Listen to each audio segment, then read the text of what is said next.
Alright, hi, my name is Connor, and I just won the OCS here, and I was playing Pepe.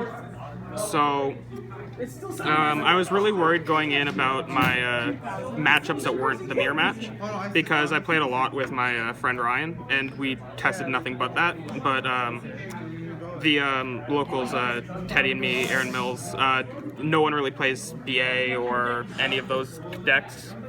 Cosmos, any of that. So I was terrified of those. So I pretty much built my deck to play against Cosmos and BA. And I played 2 Pepes in the semifinals and in the finals.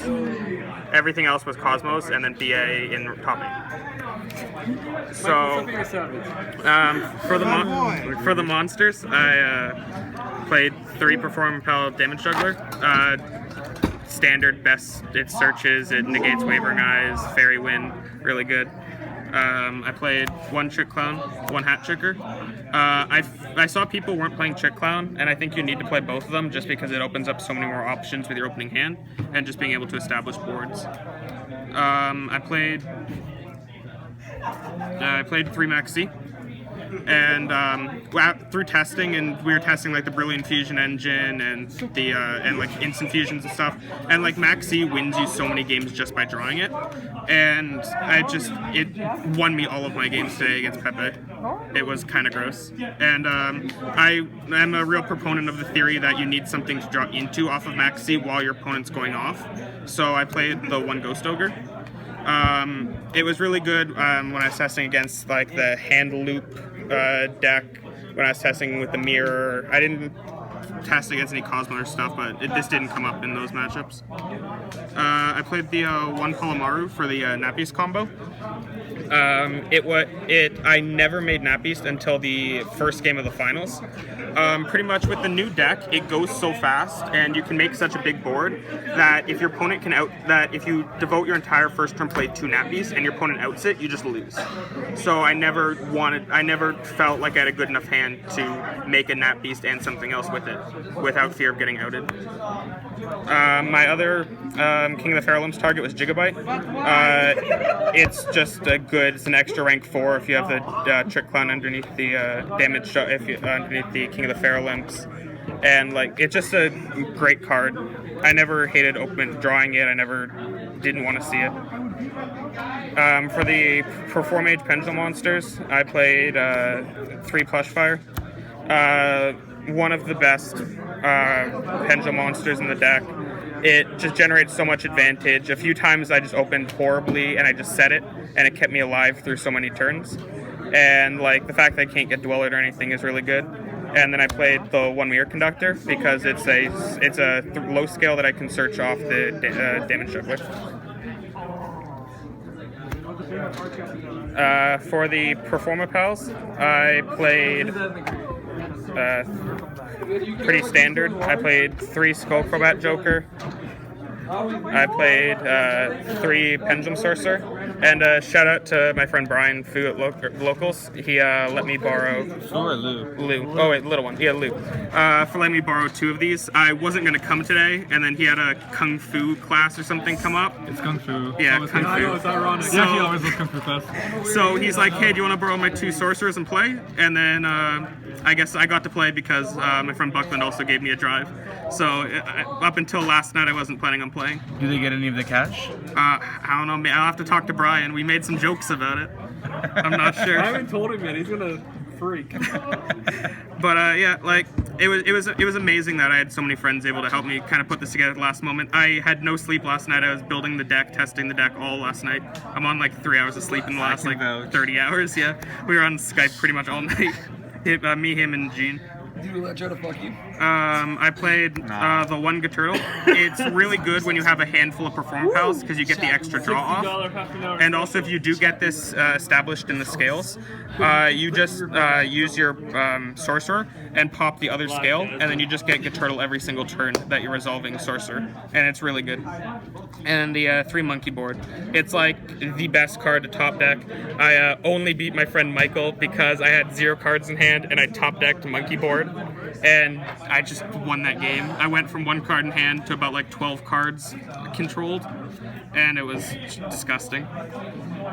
And then I played one part Naga. This was I hated this card, but in testing, my friend Ryan told me I absolutely had to play it, and I won almost all of my Cosmo matchups because of this card. What happened a lot was I'd summon like an XYZ monster, usually King of the Phillip, and I'd search this, and then I'd put it in the scales with like a monkey board or a Lizdraw or something, or a turtle, and I could boost my monster's attack by like 900, which would let me get over stuff like Dark Destroyer and Forerunner and stuff. And if I made that in conjunction with a like Dweller or something, I just won.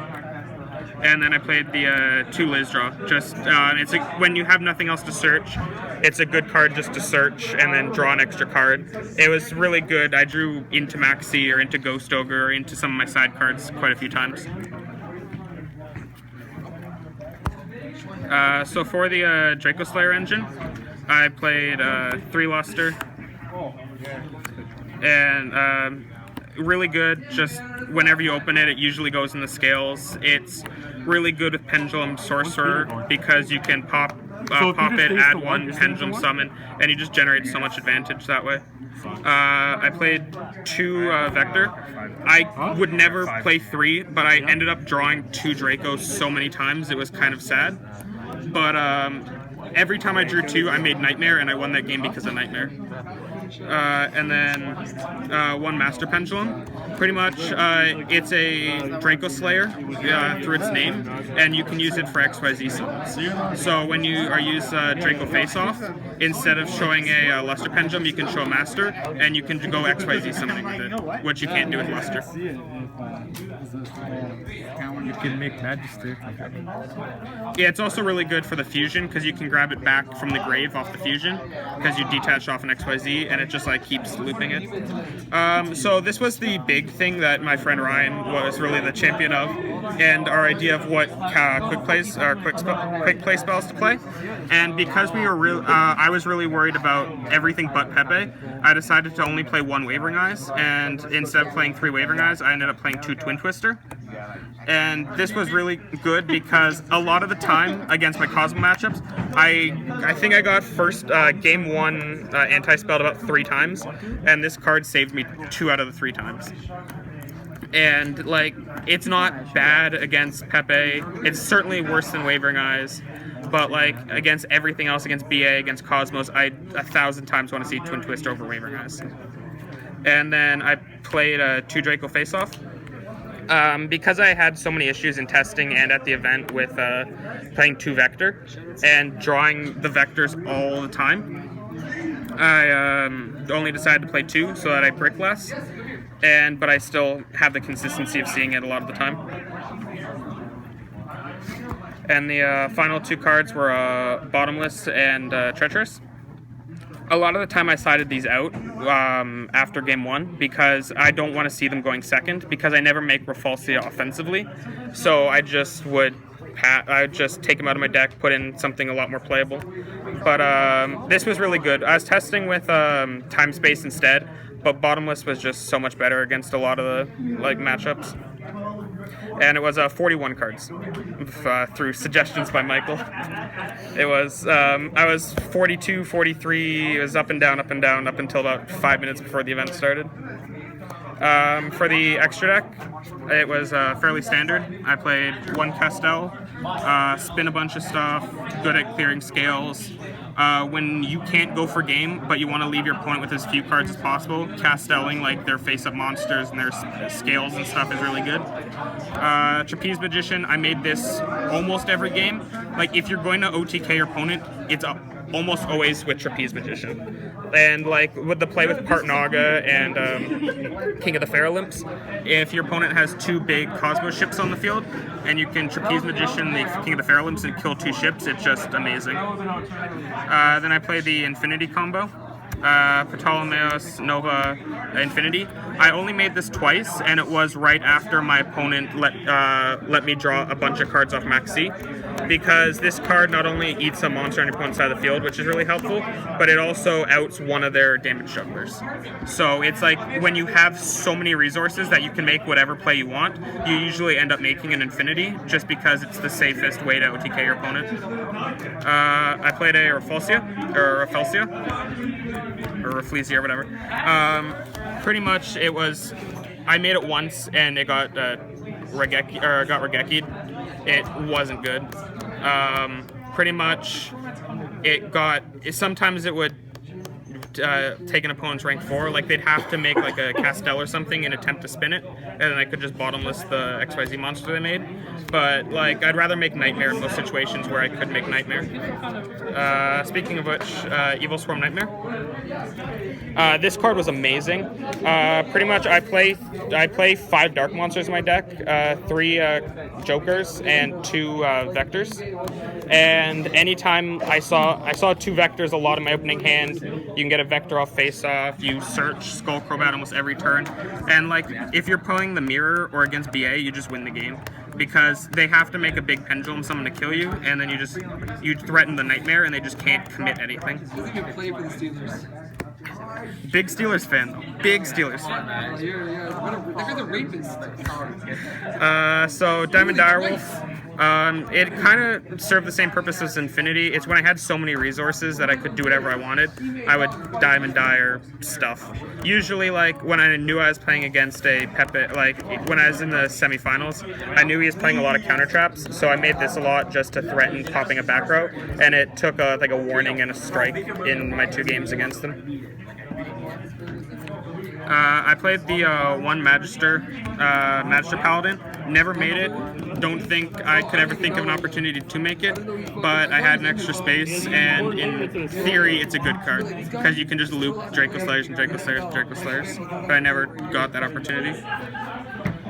I played Abyss Dweller. I made it once. Well, I made it twice. Game 1 and Game 2 against BA in top 8.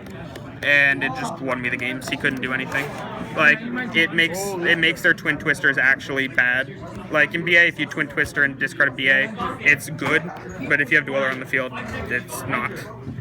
King of the Fairlimps was really good. Now that we're playing the bigger Perform Pal engine, you have so many more targets. You have the Lizdra, you have the Partnaga, and you have the X-Saber Palomaru, and you have the Gigabyte. And like the diversity of this card's amazing. And like so many times I would search Gigabyte, and this thing would become either a 26 or a 29 or a 32, and it was just a huge rank 4. And it was really good at just completing my scales for me. I played 2 Ignister.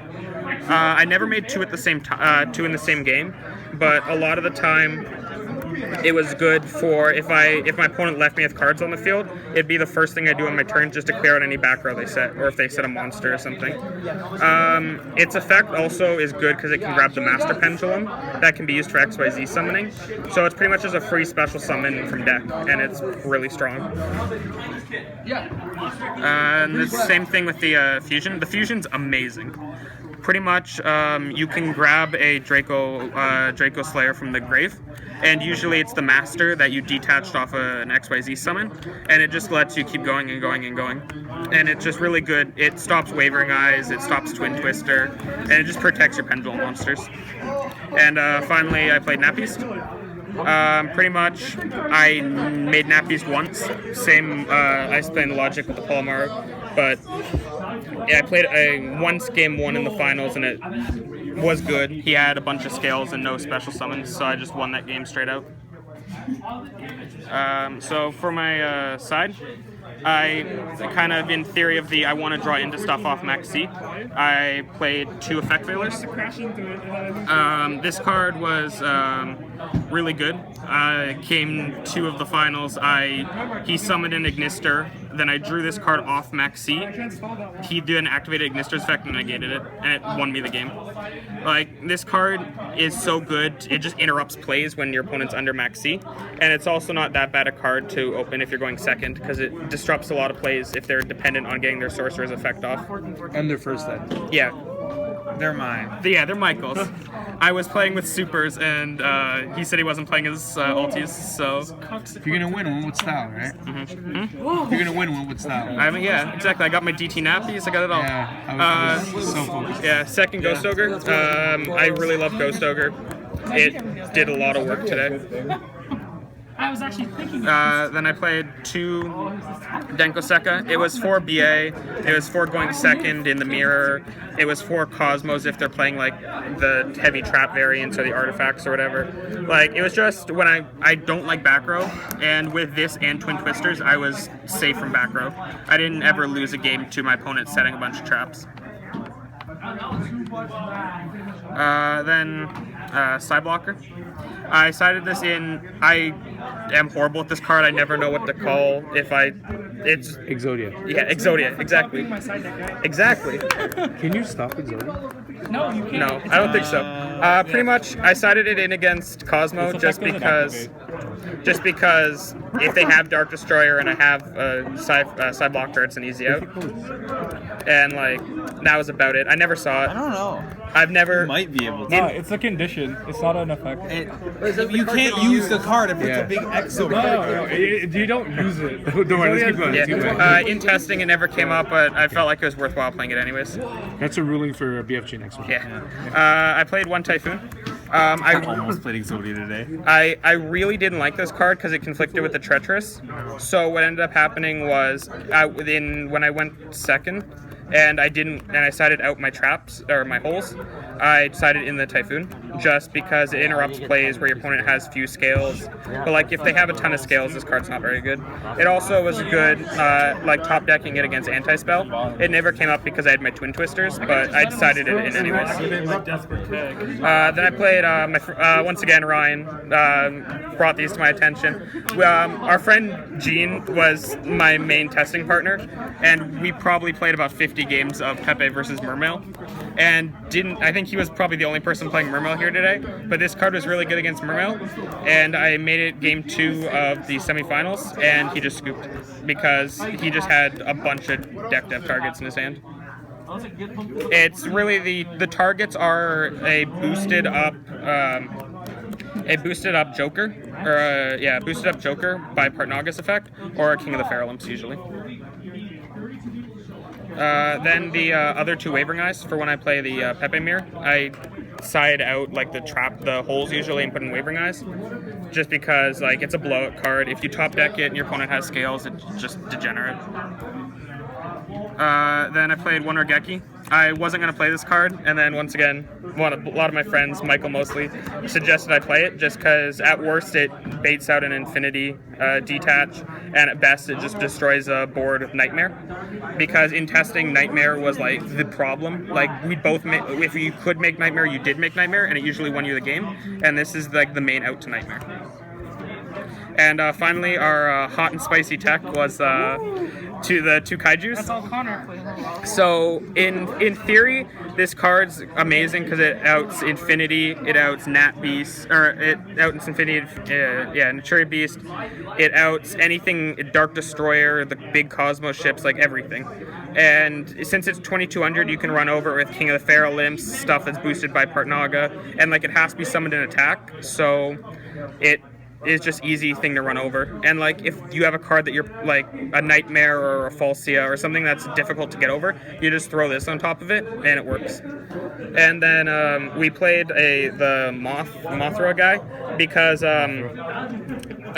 one of the people here was playing the Vanity's Emptiness card. Dragonbind. And this card was this card was the out to it, because if you use like Stardust Spark or something, you can't special summon, and you attach it with Dragon's Bind, you can't special summon anything lower than 2500, so you would drop this down and you would just kill it. I'm gonna shout out myself for that because I told him last minute. Oh, was it me? You told me that he was playing it. Yeah. No, I said that. Oh, doesn't matter. That's what And happens when you play local tournaments. People know your text. exactly. What happens when you tell Peter Martino you're next? So he gave us a ride. Also, it never came up, but it came up for Ryan, was if you open both of them, you put this guy on your opponent's side of the field, and then you special, and the Kaijus have the effect that if your opponent controls a Kaiju, you can special summon it from your hand. So you put this on your opponent's side of the field, and then you special summon this one onto your side of the field for free, and then you run over the smaller one, which was synergy that we didn't really think of, but it came up. Awesome.